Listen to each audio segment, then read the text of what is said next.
dua agenda, yaitu kita akan bicara tentang emergency response atau tanggap darurat bersama Pak Kama Pradipta di sini, dan siang nanti kita akan bersama Pak Dirjen Kerjasama Perdagangan Internasional yang Pak Iman. Dia akan berbicara mengenai bagaimana tentang negosiasi di APEC mengenai perdagangan ini. Teman-teman semuanya, di samping saya Pak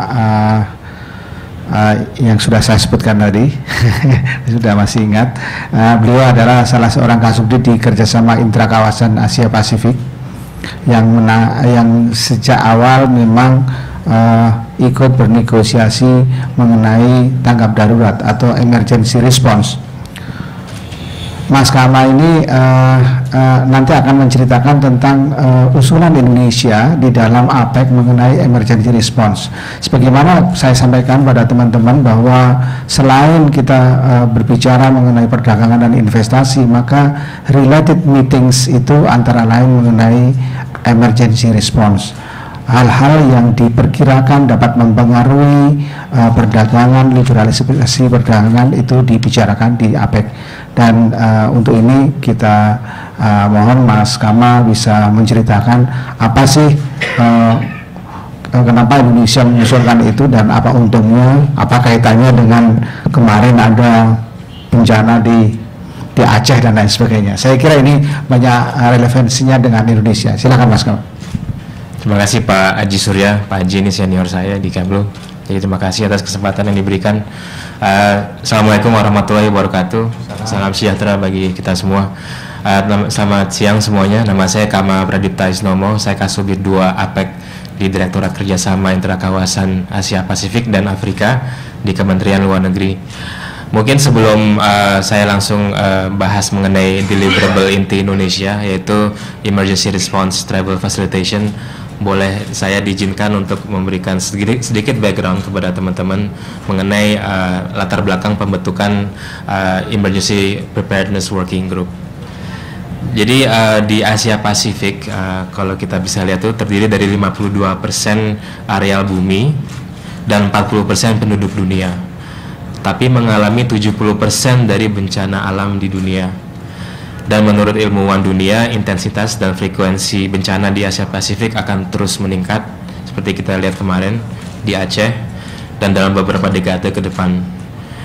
Tanggap darurat adalah salah satu elemen dari agenda APEC yang terkait dengan human security bersama terorisme dan juga bersama pandemics.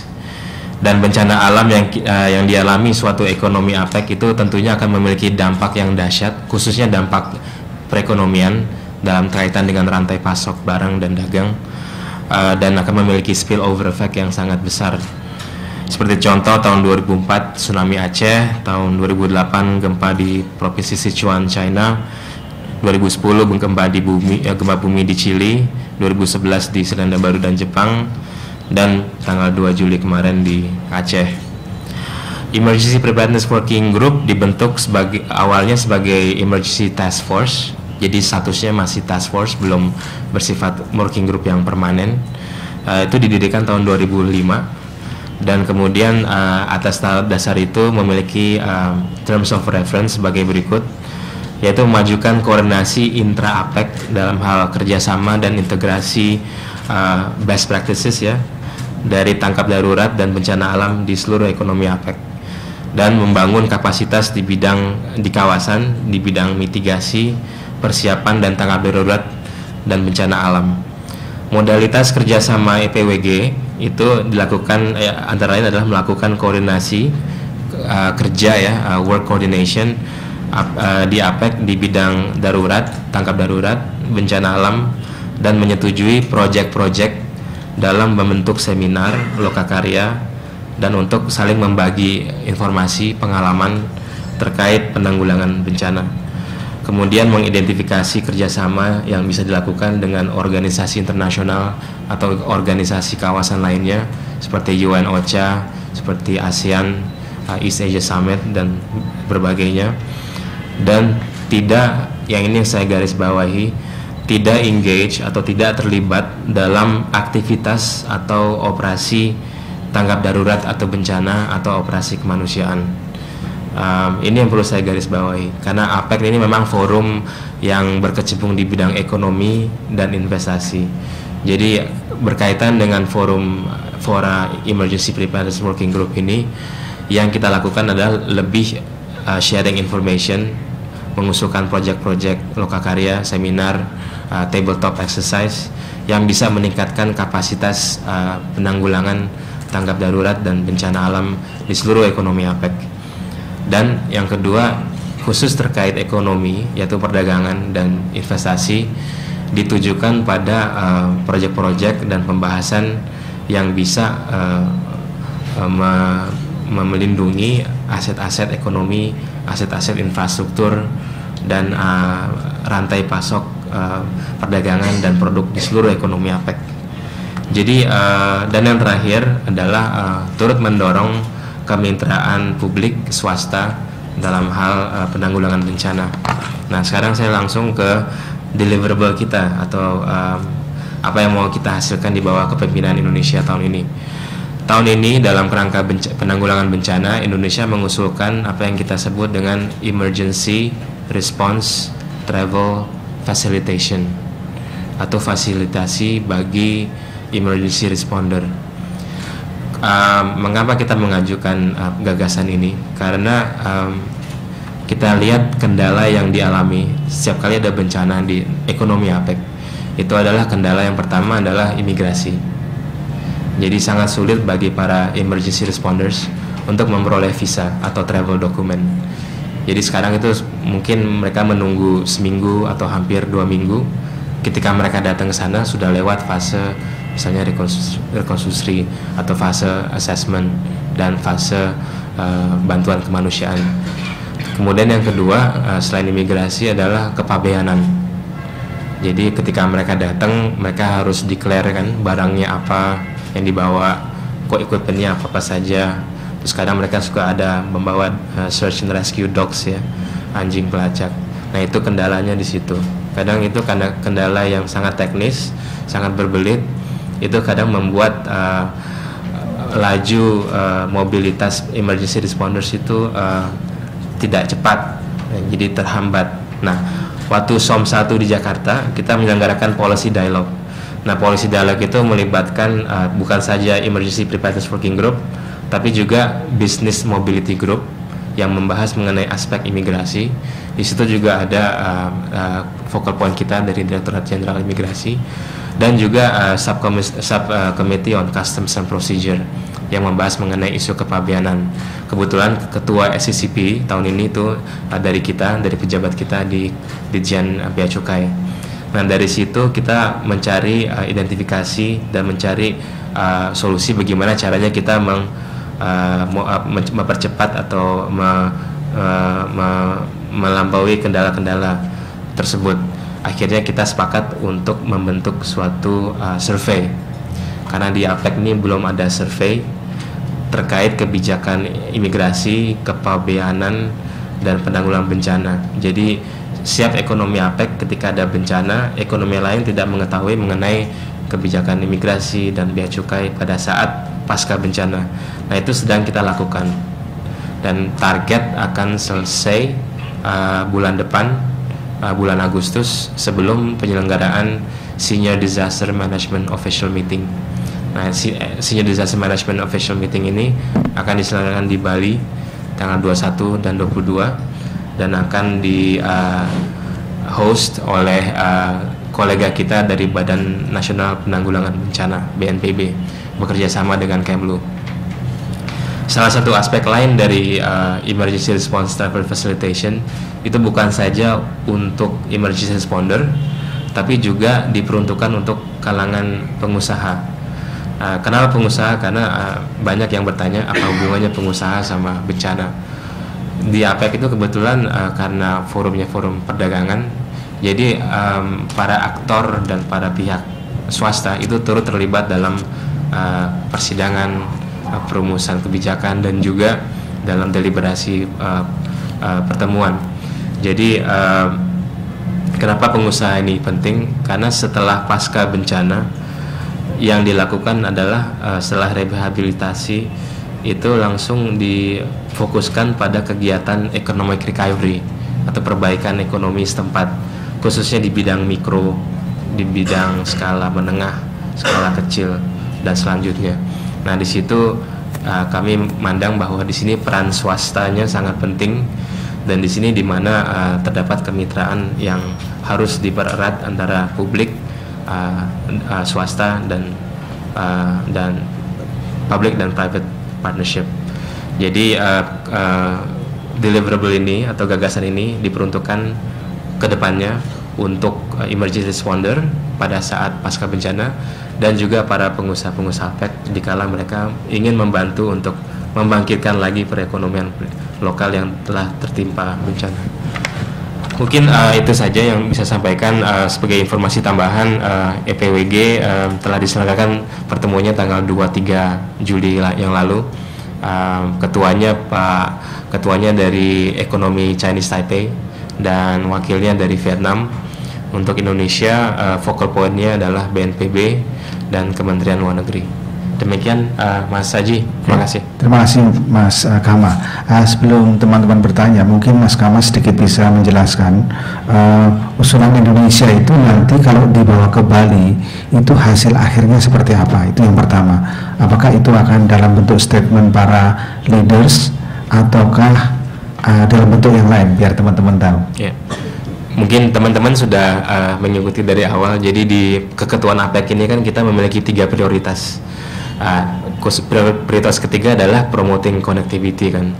Nah, di promoting connectivity ini ada 3 pilar. Ada physical connectivity, ada institutional connectivity, dan ada juga people to people connectivity. Nah, untuk fasilitasi mobilitas emergency responders itu masuk pada people to people connectivity, Pak Haji. Jadi nanti yang kita harapkan, karena semua tidak bisa semua sepakat bahwa kawasan APEC ini kawasan rentan bencana. Jadi kita akan terus majukan deliverable ini supaya bisa dicerminkan bukan saja di tingkat pejabat tinggi, tapi juga di tingkat menteri, dan insya Allah juga di tingkat tinggi, Pak, di tingkat pemimpin ekonomi APEC. Ya. Jadi di Bali nanti kan istilahnya para pemimpin ya, bukan kepala negara, itu yang udah teman-teman ketahui. Sebelum sekali lagi Mas, saya mau tanya, kalau seandainya usulan kita itu lolos gitu, mungkin Mas Kamal bisa menjelaskan kira-kira kalau ada bencana di Indonesia keuntungan apa yang tangible, kemudian ada pergerakan yang cepat atau bagaimana yang bisa dicontohkan gitu biar teman-teman. Terima kasih Pak. Keuntungan satu, karena pada SOM 1 kemarin kita melakukan policy dialog dengan melibatkan teman-teman dari Ditjen Imigrasi dan Ditjen Bea Cukai. Jadi dalam sejak SOM 1 hingga sekarang mereka sudah mulai aware pentingnya untuk memuluskan mobilitas para emergency responders. Itu satu. Kemudian kedua, kedepannya jika ada bencana di ekonomi lain, akan memudahkan bagi para emergency responders untuk datang dan berangkat ke negara tersebut tanpa harus melampaui requirement imigrasi dan bea cukai.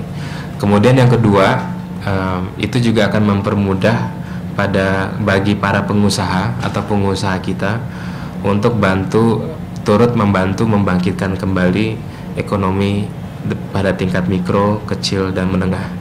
Jadi mungkin itu Pak Haji. Oke, terima kasih. Yang bisa saya sampaikan. Ya, ada yang bertanya? Silahkan.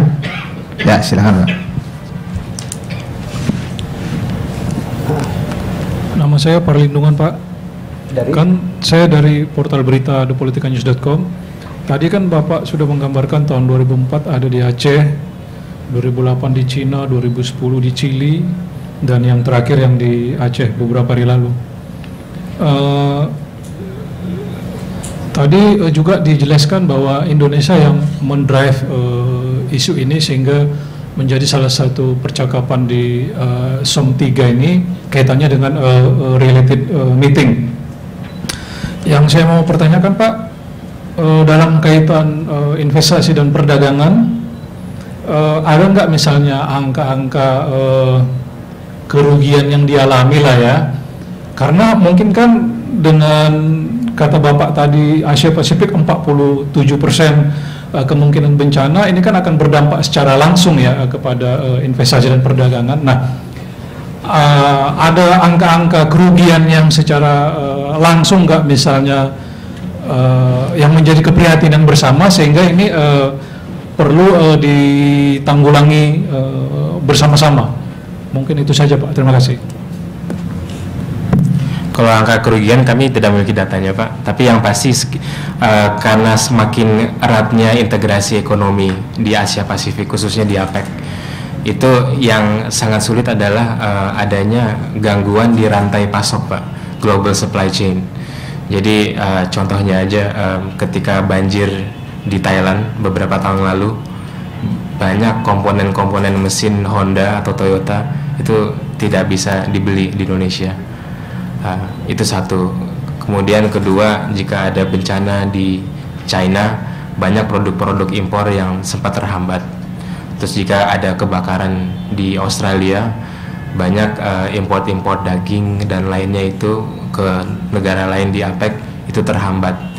Jadi yang perlu digarisbawahi adalah kerugian suatu bencana bagi satu ekonomi APEC itu juga adalah kerugian bagi seluruh ekonomi APEC lainnya, karena semakin terintegrasinya rantai pasok di kawasan ini.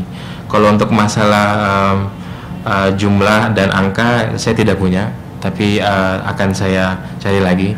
Tapi yang pasti kendala itu sangat besar dan sangat mempengaruhi kerugian itu sangat besar, bukan hanya rugi di negara eksportir tapi juga negara importir.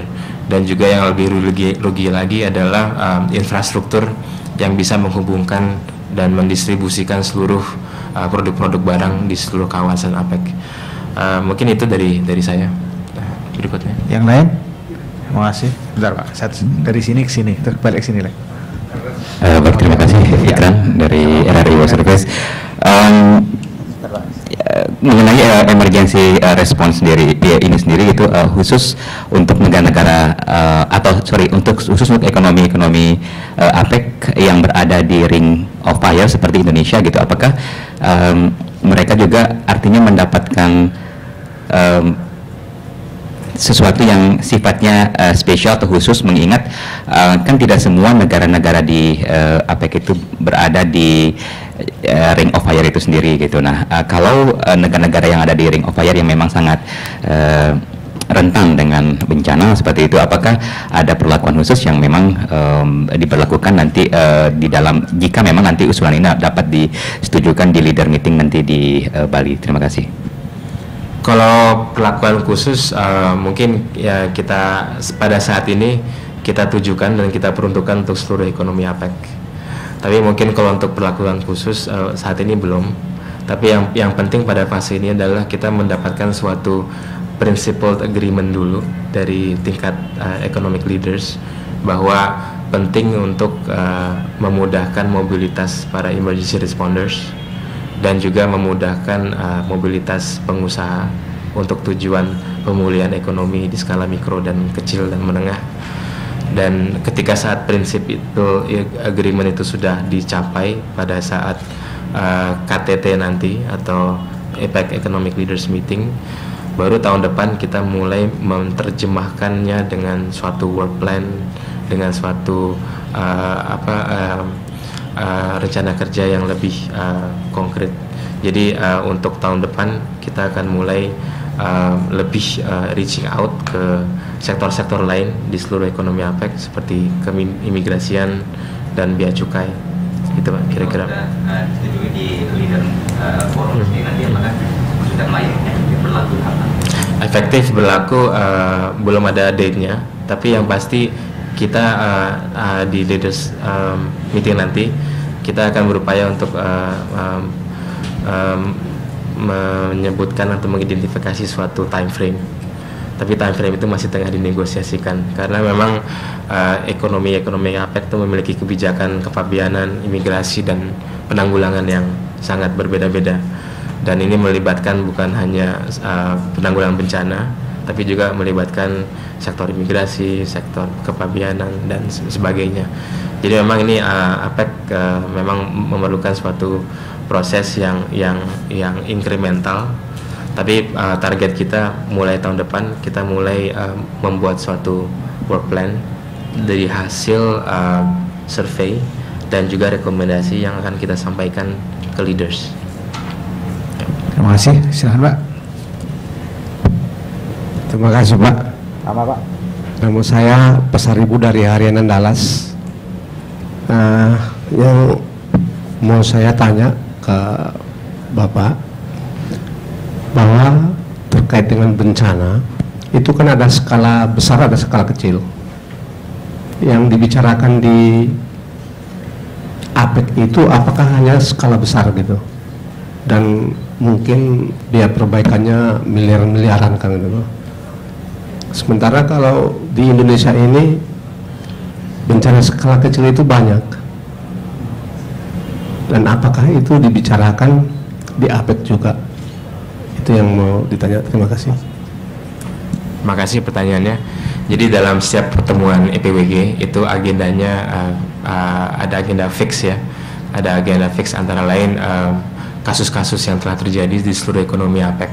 Itu terkait dengan bencana, dikategorikan bencana gempa bumi, bencana typhoon atau cyclone atau hurricane, kemudian bencana tsunami. Ya, itu jadi kita identifikasikan setiap bencana yang terjadi di ekonomi APEC. Kemudian agenda berikutnya apa yang telah dilakukan oleh ekonomi tertentu dalam melakukan rekonstruksi dan rehabilitasi terhadap bencana tersebut. Jadi memang lebih bersifat sharing information, sharing best practices, sharing best experience bagi seluruh ekonomi APEC. Dan mungkin value added, nilai tambah yang setiap tahun kita peroleh adalah kita bisa mempelajari kebijakan dan juga kita bisa mempelajari metode penanggulangan bencana tanggap darurat dari negara-negara yang boleh saya bilang negara-negara ekonomi canggih ya, seperti Amerika, Rusia, Jepang, di mana mereka dalam melakukan presentasi itu mereka selalu menggunakan penanggulangan bencana dan juga tanggap darurat dengan menggunakan teknologi satelit yang sangat canggih yang berdimensi 3. Jadi dari situ, dari presentasi yang kita diperoleh dari mereka, kita bisa identifikasi dan bisa melakukan upgrade dalam kapasitas kita untuk senantiasa improve kapasitas BNPB melalui sharing best practice. Dan yang lebih baik lagi Pak, selama ini kita selalu engage dengan ekonomi canggih ini, dan mereka dengan semangat kerjasama yang baik, mereka selalu menawarkan capacity building program dan juga project atau workshop atau seminar yang bisa meningkatkan kapasitas para pejabat-pejabat kita atau mereka yang terlibat dalam penanggulangan bencana di tingkat nasional. Mas Gama, saya pernah dengar nih ada ide tentang penanggulangan bencana ini melalui konsep yang IBTC, APEC Business Travel Card. Jadi di antara APEC itu para pebisnis itu mendapatkan semacam kartu di mana mereka akan mudah melakukan mobilisasi dari satu negara ke negara lain. Dan ini kabar burungnya nih akan ditiru untuk dalam emergency response ini, sehingga mereka akan dapat cepat membantu mereka yang mengalami bencana. Mohon konfirmasinya Mas. Iya, memang itu memang end game-nya kita. Oh iya. End game-nya. Memang sebagai informasi ada skema perjalanan di APEC namanya APEC Business Travel Card. Itu sampai dengan saat ini hanya berlaku bagi para pengusaha APEC. Jadi pengusaha kita juga menikmati skema ini dan juga pengusaha lain. Jadi mereka apply kartu ABTC sehingga dalam waktu 3 tahun mereka tidak perlu apply visa ke ekonomi APEC lain pada saat mereka melakukan perjalanan. dan ini sudah merupakan suatu kesepakatan antara seluruh kantor imigrasi ekonomi APEC. Nah, kita melihat dengan skema yang seperti ini, kenapa tidak diaplikasikan bagi para emergency responders kita? Karena memang mekanisme sudah ada, dan juga khusus untuk EBTC, selain juga untuk mereka memudahkan mobilitas di antara ekonomi APEC, juga kita minta hal ini juga diperuntukkan pada saat pasca bencana jika mereka ingin membantu memulihkan perekonomian suatu ekonomi pasca bencana, khususnya di skala mikro, kecil dan menengah. Itu, Mas.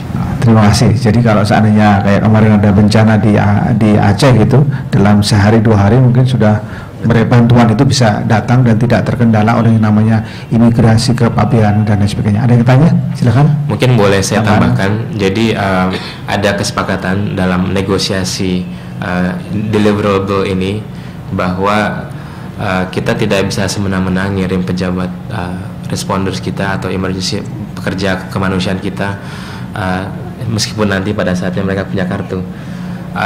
Yang akan jadi tolak ukur adalah ketika negara tersebut benar-benar mendeklarasikan bahwa mereka butuh bantuan internasional dan akan menerima seluruh bantuan internasional untuk kebutuhan bencana tersebut. Jadi tolak ukurnya itu. Jadi meskipun kita punya kartu ini juga, tapi nanti kita akan menunggu konfirmasi dari negara tersebut untuk benar-benar memberikan informasi bahwa mereka akan menerima bantuan internasional.